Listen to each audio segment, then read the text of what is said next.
Yeah, I think restaurants, to a certain extent, sort of become what they want to be. We had this vision of it being a super busy bar, four deep at the bar, huge bar sales, live music, and it didn't. It ended up really being a destination dining restaurant where even at the bar people are sitting and eating. And so we had to kind of follow suit with the restaurant and made some changes at the 10-year mark, looking at the P&L and sort of spending $120,000 a year on live music didn't make sense anymore because that money would come directly to the bottom line.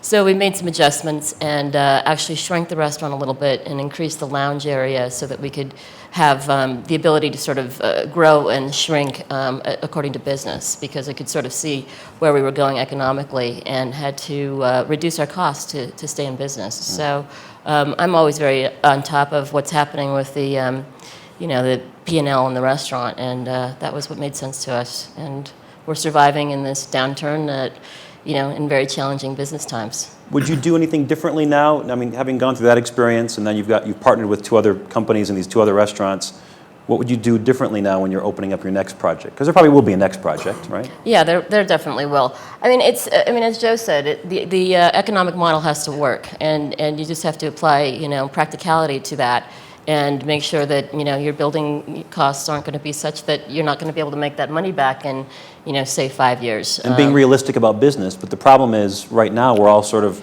what the hell's going on with customers? We need to get people Well, spending. I think that's there's an inherent problem in that. I mean, if I was creating the pro forma for Jardiniere today, yeah, the restaurant costs twice as much to build, but where do you gain that double in revenue? I mean, it can't happen. And so there's a little bit of a quandary that we're all in now in terms of making those pro formas work and having your revenue model match with the building costs. Okay. Because we can't charge twice as much as we did 12 years ago. No.